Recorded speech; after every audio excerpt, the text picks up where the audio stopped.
Hello, cats and kittens and fellow hunker-downers. Welcome to Miss Puckett's front yard. I'm going to demonstrate today how to plant seasonal flowers. Vincas are my flower of choice because they're hardy and easy to take care of. If you're like me and don't have a green thumb, this is your flower. It will last all through summer, all the way to September, and they multiply and grow and get bigger, so you don't need to start with a whole lot.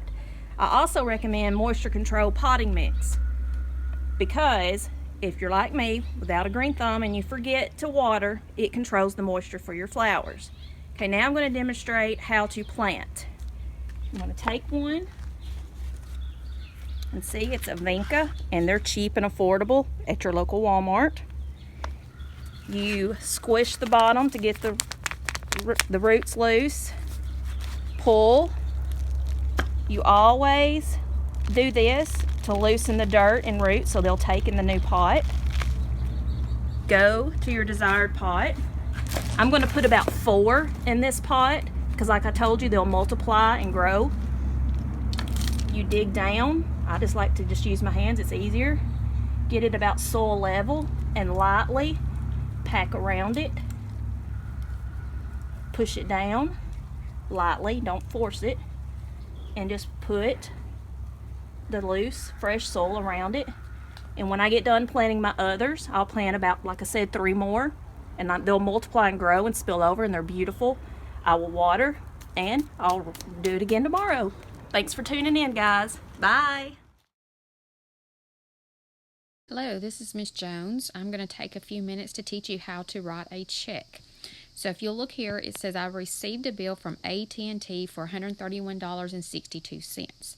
So I'm going to write a check to AT&T. Of course, the first thing you do is you start with the date. The date is located right here.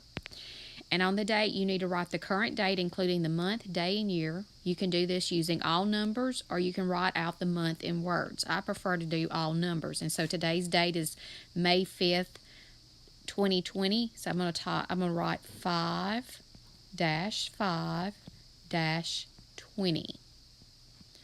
Okay, the next part is you look at the pay to order of. You are to write the name of the person or company to whom you are writing the check. So I'm writing to AT&T. I'm going to put AT&T.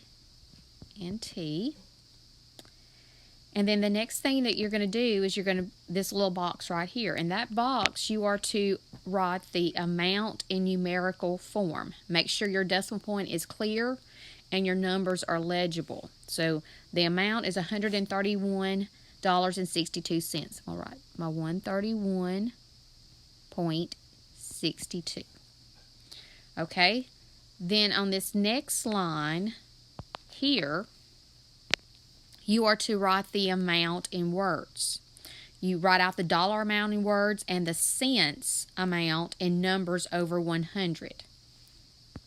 So 131, so I'll write 131.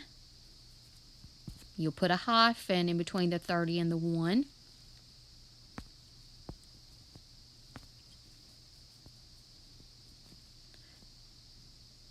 And you don't have to write the word dollars because dollars is already located right there. So you just write 131 and you do your cents. Now you're going to make a little fraction. You're going to put 62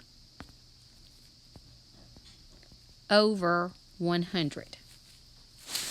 Okay, then the next part that you see is the little memo, or sometimes it will say 4.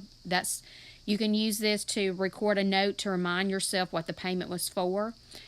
Usually on situations like this is where I usually write my account number or any other kind of information that I need to write that's on that bill. But that's usually what I use it for when I'm sending a bill to AT&T.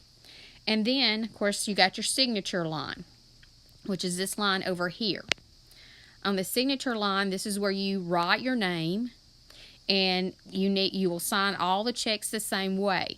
So right here is where your name normally will appear. So however your name is written on your check, that's the way you need to sign it.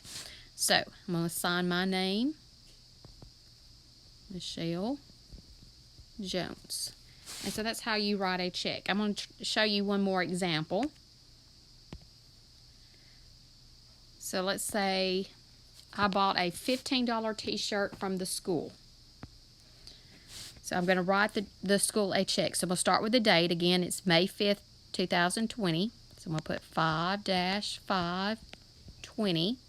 And I'm writing it to TCHS. So I'm going to pay to the order of TCHS. Okay, so the amount is $15. So I'll put 15, my decimal point, and then 00. Now you're going to write it out in words. So I'll write 15. And since I don't have any cents there, I usually just write no over 100. And I didn't have this to happen on the last one because I kind of write pretty big. But if there's any space that's left on this line, you just finish it off with a line, and that prevents anyone from altering the amount you've written on the check. Okay, and then for the memo, I'm going to remind myself that I bought a t-shirt. Of course, then I'm going to sign it. Okay, so hopefully that helps you guys in writing your checks.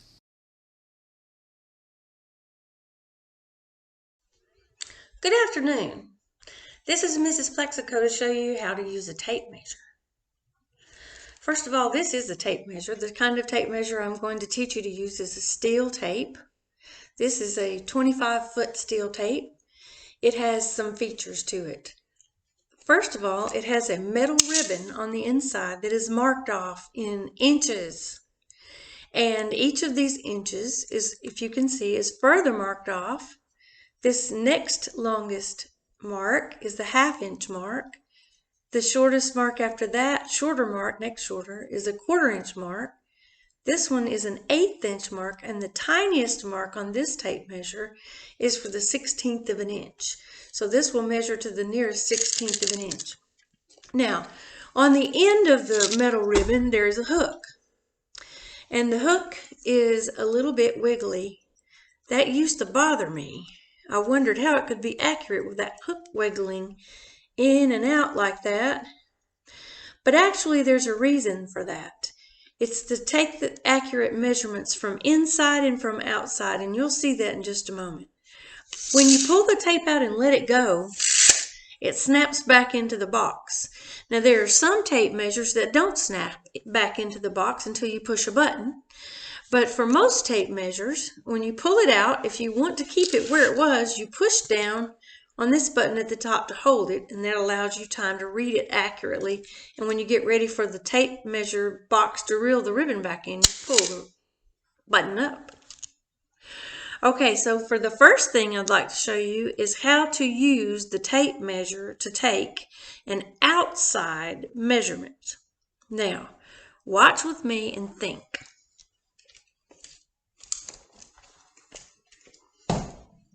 I'm going to measure outside the door facing of this door.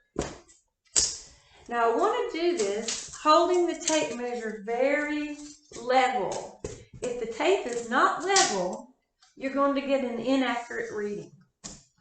Also on the remote end down there, that's where that little wiggly hook is. If you notice, when I pull the tape measure taut, it has to pull the hook that way. That's because the end of the tape is only 15/16 of an inch long from the beginning of the pedal to the 1-inch mark, and that little gap that you introduce by pulling it taut gives you the extra 1/16 of an inch. Now if we look down on the other end of the tape measure, we can see, or I can see anyway, and so I will push this in so that you can see, having a little trouble here, so that you can see where the measurement comes to. As you can see, this is just a tiny bit over 43. This mark would be 43 1/4 inch. It's not quite to the 43 3/4 inch, so we'll count all these little marks. 2, 4, 6, that would be 7/16 or maybe 3/8. It would be your call. And so we would report that as 43 3/8 inches or 43 7/16 inches. Now, let me show you how to find the inside measurement for something. Let's say that we want not the size from side to side of the facing of the door behind me, but the size of the opening. Maybe I'm going to move some furniture in here and I want to make sure it'll fit in this room. So let's see how big this door facing is. We start by placing the tape measure on the inside and think. Pressing the tape measure on the inside means that that wiggly hook down there is now compressed up against the end of the tape ribbon, the metal ribbon. And so that ribbon is 15/16 inches from the end of the metal tape to the 0 mark. By adding the width of that little hook in there, you get your full inch because it's exactly 1/16 of an inch thick. So we pull the tape measure across, put the tape measure up against the inside of the door, taut and level, and hook the tape. Now let's think about this for just a minute. If we read the tape and what it says right now, we will not have the width of the door. We will have the width of the door minus the width of the tape box. So this length from here to here is not reflected in the numbers on the tape. That means the width of the box is going to have to be added to the number that we read. Some tape measures are very fancy and they have a box at the top, a little window right here, that will read it for you. They'll take this measurement and add the width of the box, and all you have to do is read in there, and there's a red line. This is not a fancy tape measure. This is just a run-of-the-mill tape measure. And so I don't have that automatic reading here. I need to read this very, very carefully, and then I need to add this to it. Now, I have one tape measure that doesn't have that dimension printed anywhere on it. And so I had to get a steel tape measure and measure this and write it on the box myself. But for this particular box, if you look right here on the tape measure, and I don't know if you can see that, but it says that the tape box itself is 3.5 inches from here to here. So 3.5 inches has to be added to whatever this measurement is. And this measurement is obviously 32 inches plus something. It looks to me like from the 32 inch mark that there are 2 of those tiny 16th spaces, so that would be 1/8 of an inch. So we have 32 1/8 inch plus 3.5 inches, which is 35 5/8 inch. So when you're taking the inside dimensions of something, you have to be careful and add back the width of the tape box. If you have any questions, and I'm sure you do, watch the video again, hit me up on email, or watch some of the other great videos on YouTube.